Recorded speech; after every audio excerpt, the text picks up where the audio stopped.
of the direct connections for me for wanting to get involved with incarcerated populations was the Attica Uprising. On September 9th, 1971, it was called an uprising when the prisoners took over D block of Attica prison and took hostages and held hostages for 4 days. On September 13th, when the prison was retaken, it became called the Attica Massacre.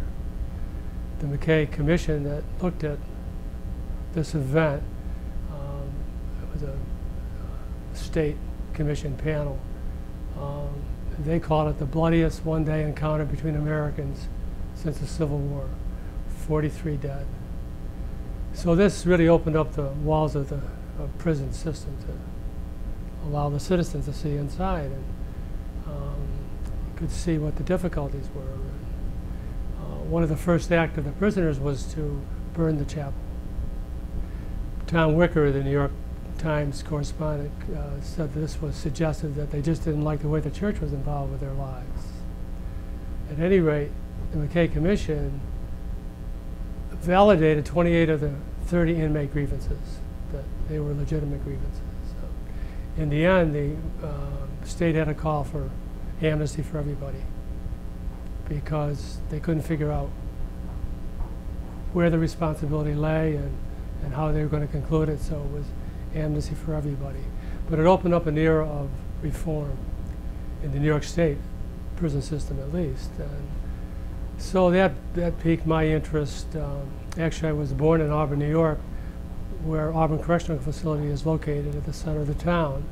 It was a prison built in 1817, still the oldest existing prison in this country. Well, I grew up there and went to school half a block away from Auburn Prison, and so for 12 school years of my life, I looked at those large, gray, looming walls, and while we didn't learn much about the somewhat desperate lives of people living behind those walls, it was there, but it was the elephant on the table that didn't get talked about very much. And so I didn't really think an awful lot about it until 1971, and all of a sudden, wow. And so I was able to become the jail chaplain in 1974. I didn't want to be the Catholic chaplain in jail because that's such a limited role. And so I introduced the idea of becoming a community ministry, which would be called jail ministry, and it would be inclusive of people from many faiths, from many backgrounds in the Syracuse area, who would become the actual community inside the jail, available for inmates to engage in the spiritual dimensions of their interests, but also to be their advocates.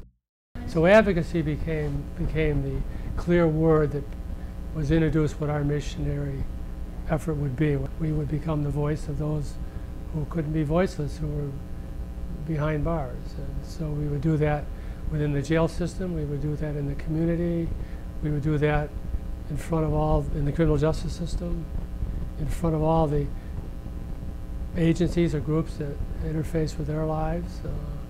And so it would become that kind of a ministry. And Onondaga County was open for it. I actually don't know of another jail ministry in the state that ever got this kind of involvement in a jail.